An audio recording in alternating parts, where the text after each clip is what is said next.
Hello student, continuation of lesson number 1 of your Civic Standard 8, the Indian Constitution.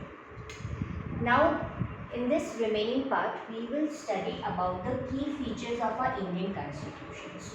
There are 5 key features: federalism, parliamentary form of government, separation of power, fundamental rights, in which we will study about 6 fundamental rights, directive principle of state policy which is added in fundamental rights, and the last key feature is secularism. Page number 11. Now the members of Constitution Assembly, they had a huge task before them. Country which was made up of several different communities, अलग अलग communities जो अलग अलग language, जो अलग अलग religion से belong होते थे और हर एक की डिस्टिंक्ट कल्चर थी। तो कॉन्स्टिट्यूशन लिखते वक्त इंडिया को ये सारी चीज़ें ध्यान रखनी थी कि सभी कम्युनिटीज़ निगलेक्ट ना हो, सभी को इक्वालिटी मिले। जब ये कॉन्स्टिट्यूशन लिखा जा रहा था उसी वक्त इंडिया और पाकिस्तान के बीच में पार्टीशन हो रहा था। तब एक और इम्पॉर्टेंट टास्क था कॉन्स्टिट्यूशन असेंबली के पास कि जितने भी प्रिंसली स्टेट्स थे उन्हें यूनाइट करना था। सेकेंड इश्यू वाज दैट जितनी भी डाइवर्सिटीज़ थी वो सबको ध्यान रखते हुए उन्हें एक ऐसा कॉन्स्टिट्यूशन ड्राफ्ट करना था कि हर एक कम्युनिटी को इक्वालिटी मिले, एंड द मेन पार्ट कि पॉवर्टी और अनएम्प्लॉयमेंट इरेडिकेट हो, जिससे हमारी इंडिया प्रोग्रेस करे। Now we will study about the key features. First key feature is federalism. This refers to the existence of more than one level. When I say federalism, it means the government with more than one level. यानी कि यहाँ पे 3 level, Indian government को 3 level में divide किया है: panchayati raj, state level and national level, right. हमारी India की इतनी वास्ट पॉपुलेशन है कि it's really very difficult to manage or to solve the problem of each and every state, each and every town, each and every village from the center. तो Indian government को 3 part में divide किया है: panchayati raj, state level और central level. इसीलिए ये system जो easily run हो, स्मूथली रन हो, वो ध्यान रखा जाता है। Page number 12. Second form is parliamentary form of government. India follows a democratic type of government, as we know. In democratic also, there are 2 types of formation of government. One is presidential formation and one is parliamentary. In India, we follow parliamentary form. When I say parliamentary form, तो जो 2 levels है, state level और दूसरा जो हमारा level है union level, उसमें जो एक ऑर्गन है लेजिस्लेटिव ऑर्गन, उसमें 2 हाउसेस होते हैं। स्टेट लेवल में मैं जब बात करूं तो वहाँ पे होता है लेजिस्लेटिव असेंबली और लेजिस्लेटिव काउंसिल। सेंट्रल लेवल की बात करूं तो उसमें 2 हाउसेस होते हैं, राज्यसभा और लोकसभा। तो हमारी पार्लियामेंट्री फॉर्म होती है, डेमोक्रेटिक गवर्नमेंट है, जिसमें हम ये सारे रिप्रेजेंटेटिव को इलेक्शन से इलेक्ट करके उनको सिलेक्ट करते हैं, वो एक पार्टी फॉर्म करते हैं और जिसको हमारे वेलफेयर के लिए काम करना है। कॉन्स्टिट्यूशन ऑफ इंडिया, ये पार्लियामेंट्री में एक और एक पॉइंट दिया गया है कि यहाँ पे इक्वालिटी दी गई है कि everyone has a equal right to vote. People of India have a direct role in electing their representative. उनके पास डायरेक्ट रोल है कि वो अपने रिप्रेजेंटेटिव को इलेक्ट करें। Every citizen of country irrespective, वो कोई भी कास्ट का, कोई भी क्लास या कोई भी बैकग्राउंड का हो, वो इलेक्शन में पार्ट भी ले सकता है। ये सारा इम्पॉर्टेंट गिना जाता है।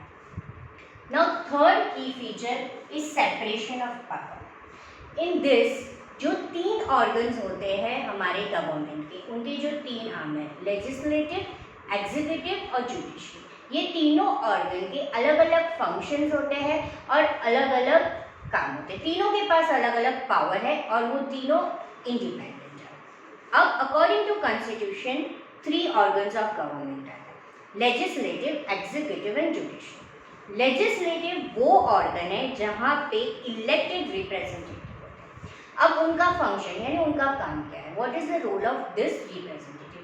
To make the law.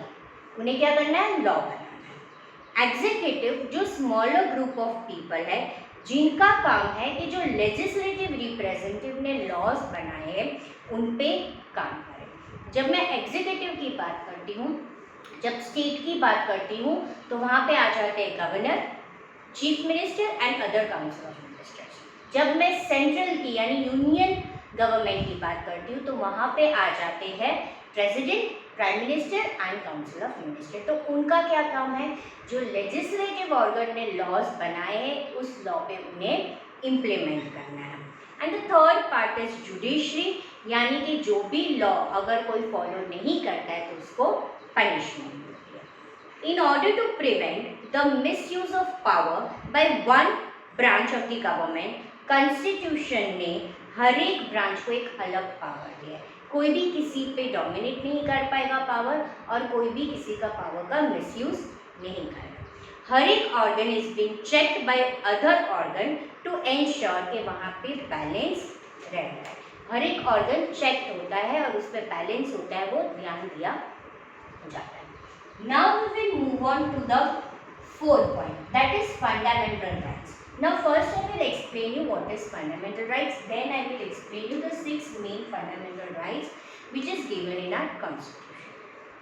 The section of fundamental rights have often been referred to as a concerns of Indian constitution. Fundamental right को soul of constitution बोला जाता है। यहाँ पे काफ़ी ऐसी चीज़ें हैं, जब ब्रिटिशर यहाँ पे रूल कर रहे थे तो सबको इक्वालिटी ऑफ स्पीच नहीं थी, इक्वालिटी नहीं मिल रही थी, अपॉर्चुनिटीज़ और हर। तब जब ये कॉन्स्टिट्यूशन हम ड्राफ्ट कर रहे थे तो डिसाइड किया था कि हर एक सिटीजन ऑफ इंडिया को कुछ राइट्स मिल रहे हैं और इसमें मेन 6 फंडामेंटल राइट्स दिए हैं। पेज नंबर 14 में लेफ्ट हैंड साइड पे है the fundamental rights of Indian constitution. First है right to equality. All persons are equal before the law. This means that all persons shall be equally protected by the law of the country. Everyone is equal. Constitution या government के जो law है everyone is equal, इसका मतलब हर एक को protect किया जाएगा जो कंट्री का लॉ है। It also states that no citizen can be discriminated against on basis of their religion, caste or sex. कोई भी सिटीजन को हम डिस्क्रिमिनेट नहीं कर सकते हैं उनके रिलीजन पे, कास्ट पे। हर एक पर्सन के पास राइट है कि वो पब्लिक प्लेस यूज करे, including playground, hotel, shop and etcetera. State can not discriminate against anyone in matter of employment. Employment के बेसिस पे भी हम किसी को डिस्क्रिमिनेट नहीं कर सकते। So this points covers under the right of equality. Now right to freedom, second point. This includes the right to freedom of speech, expression, association, move freely and reside in any part of country, right to practice any profession, occupation or business. Now what freedoms are given to us? Speech and expression. When you feel that something wrong is happening, you have a right for your speech and expression. Association, आप अपने कोई भी organisation खोल सकते हो। Move freely, country में कहीं पे भी आप फ्रीली मूव कर सकते हो। एंड कोई भी पार्ट ऑफ कंट्री में आप रिसाइड यानी रह सकते हो। And right to practice any profession, कोई भी प्रोफेशन की आप प्रैक्टिस कर सकते हो, ऑक्यूपेशन और business. Third point, right against exploitation. According to this point कुछ चीज़ें प्रोहिबिटेड है, जैसे कि ह्यूमन ट्रैफिकिंग, फोर्स्ड लेबर और employment of children under 14 year of age. Fourth, right to freedom of religion. Religious freedom is provided to all citizens. Every person, हर एक person को right है वो जो भी रिलीजन फॉलो करना चाहता है वो कर सकता है। उसकी कोई भी रिलीजन को वो प्रीच यानी प्रोपोगेट भी कर सकते हैं, उनकी choice. Fifth point, cultural and educational right. The constitution states that all minorities, जो जितने भी माइनॉरिटीज ग्रुप है इंडिया में, रिलीजियस और लिंग्विस्टिक, वो अपनी रिलीजन की और अपनी लैंग्वेज की एजुकेशनल सेटअप कर सकते हैं और उनके रिलीजन की वो कल्चरल चीज़ें own culture preserve कर सकते हैं, we can't stop them. And the last fundamental right which is very important, right to constitutional remedies. ऊपर जितने भी fundamental rights हैं वो सभी राइट्स में से अगर कोई भी राइट अगर being a citizen of India आपको नहीं मिलता है तो आपके पास ये मेन राइट है, दैट इज कॉन्स्टिट्यूशनल रेमेडीज, कि आप हाई कोर्ट या सुप्रीम कोर्ट में जा सकते हो, अपील कर सकते हो कि आपके फंडामेंटल राइट्स को वायलेट किया है. This allows citizen to move to the court if they believe that any of their fundamental rights have been violated by state, यानी कि आपको कोई भी राइट नहीं मिला था. फोर्थ पॉइंट में फंडामेंटल राइट में और एक बहुत इंपॉर्टेंट पॉइंट डाला गया है, that is directive principle of state policy. उसी पेज में पेज नंबर 14 में last paragraph, in addition to fundamental rights constitution has also kept a section that is directive principle of state policy. According to this section, to ensure greater socio economic reform, ये ऐसी policies या ऐसे programmes डाले गए हैं constitution की तरफ से जिसमें सोसाइटी और इकोनॉमिक में चेंजेस हैं. क्यों करना है? जिसकी वजह से जो पुअर मासेस है उनकी पॉवर्टी रिमूव हो सके. Now we will move on to our last point, that is secularism.